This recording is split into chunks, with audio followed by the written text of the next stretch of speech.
Shalom saudara yang saya kasih dalam Tuhan Yesus. Senang sekali kita dapat bertemu kembali dalam suara penggembalaan. Pagi hari ini saya akan men-sharingkan sebuah tema, kasih dalam perbuatan.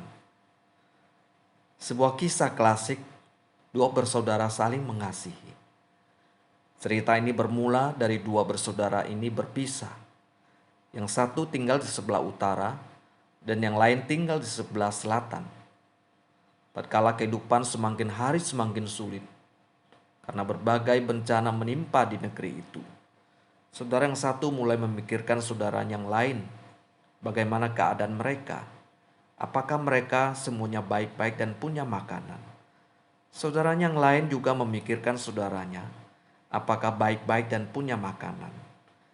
Karena mereka tidak ingin diketahui, maka kedua saudara ini masing-masing memikul bekal, lalu meletakkannya di depan rumah saudaranya pada malam hari. Setelah sekian lama, kedua bersaudara ini bingung oleh karena setiap pagi begitu buka pintu, di depan pintu ada bekal dan tidak tahu siapa yang menaruhnya. Sampai di suatu malam di bulan purnama, ketika mereka sedang membawa bekal, lalu bertabrakanlah pikulan mereka. Singkat cerita, mereka baru tahu bahwa selama ini yang meletakkan bekal di depan rumah adalah saudaranya sendiri. Maka saat itu mereka saling merangkul dan menangis karena mereka saling mengasihi. Saudara harus ketahui bahwa kasih Kristen adalah kasih yang nyata. Kasih Kristen bukan kasih di atas awang-awang angkasa yang tidak menyentuh bumi. Kasih Kristen yang diajarkan Alkitab adalah kasih yang aktif, kasih yang selalu ditunjukkan dalam sikap dan perbuatan. Tatkala Allah menyatakan bahwa Ia mengasihi dunia ini, maka sebagai tindakannya Ia memberi anak tunggalnya, yaitu Yesus Kristus kepada dunia. Tidak ada orang yang tidak merasakan kasih Allah yang besar, sebuah kasih yang sempurna yang diwujudkan dengan penuh pengorbanan. Yesus harus meninggalkan segala kemuliaan di surga, masuk ke dalam dunia yang cemar dan terhina. Ia rela bersama dengan kita manusia yang berdosa. Saudara, kasih dunia adalah kasih yang menjadikan diri sebagai pusat. Segala tindakan dan sikap hanya bertujuan untuk keuntungan diri sendiri. Namun kasih Allah adalah kasih yang memberi dengan segala pengorbanannya, dengan tujuan supaya manusia memperoleh kasih karunia Allah. Saat berbicara kasih dalam perbuatan, harusnya itu bukan sesuatu yang asing bagi kita sebagai anak-anak Tuhan. Karena kasih dan perbuatan adalah natur bagi setiap orang yang sudah tinggal di dalam Yesus Kristus. Setiap orang yang sudah lahir baru akan diberikan kemampuan oleh Roh Kudus untuk menyatakan kasih tersebut. Namun akan menjadi tanda tanya besar bagi setiap anak Tuhan apabila dalam kehidupannya ia tidak mewujudkan kasih Allah yang dialami, kemudian ditunjukkan dalam perbuatan sehari-hari. Apabila kasih Allah di dalam hatinya, maka dengan sendirinya akan terpancar di dalam kehidupannya. Saudara, seluruh Alkitab dari Kejadian sampai Wahyu, kita dapat melihat betapa besar kasih Allah dan pengorbanannya untuk seluruh manusia. Berikut ini saya akan memperlihatkan beberapa peristiwa kasih Tuhan Yesus kepada manusia. Yang pertama, Yesus menyembuhkan seorang yang sakit kusta. Matius 8 ayat 1 sampai 4. Pada masyarakat Yahudi, kusta adalah sebuah penyakit yang dianggap najis, sehingga orang harus dikucilkan dari khalayak ramai. Tidak ada orang yang mau bertemu dengan orang yang berpenyakit kusta, termasuk keluarganya sendiri. Karena dalam hukum Taurat, barang siapa yang sakit kusta, ia tidak boleh makan persembahan kudus, tidak boleh sembarangan duduk. Ia harus berteriak, "Aku najis, aku najis," supaya orang dapat menjauhkannya. Di tengah orang banyak, datanglah seorang yang sakit kusta kepada Yesus, lalu sujud menyembah Dia dan berkata, "Tuan, jika Tuan mau, Tuan dapat mentahirkan aku." Saat Yesus melihat penderitaannya, Yesus tidak mengusirnya.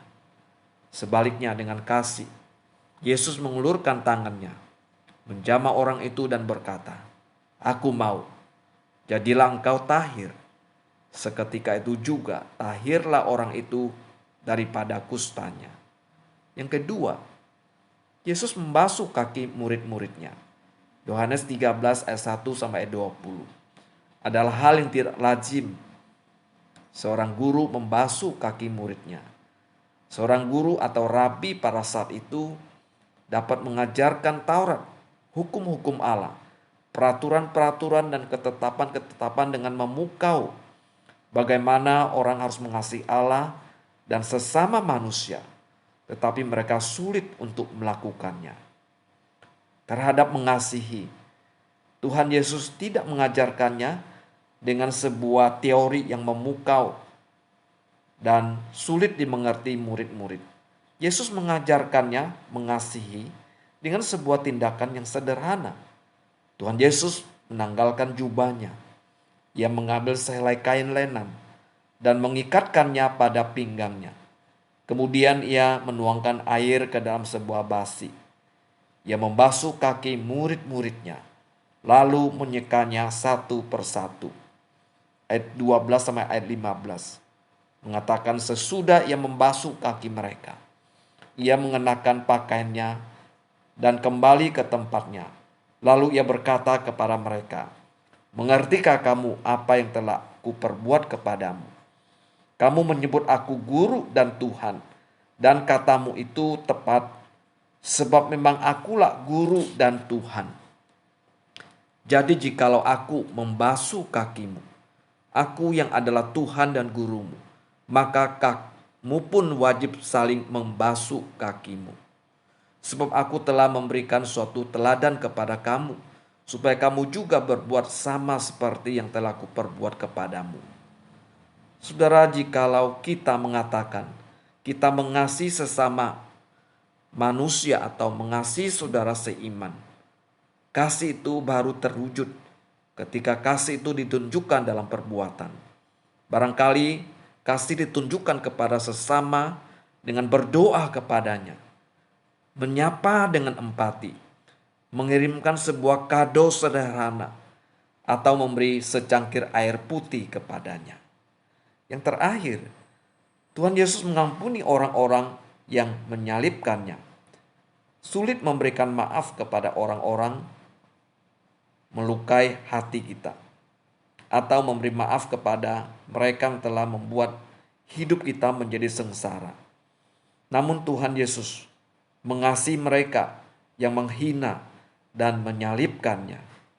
Di atas kayu salib ia berkata, "Ya Bapa, ampunilah mereka, sebab mereka tidak tahu apa yang mereka perbuat."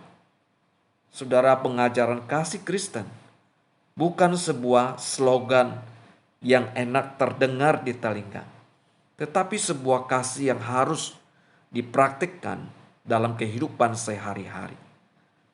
Rasul Paulus berkata kepada jemaat di Efesus, Efesus 4 ayat 2, "Hendaklah kamu selalu rendah hati, lemah lembut dan sabar. Tunjukkanlah kasihmu dalam hal saling membantu."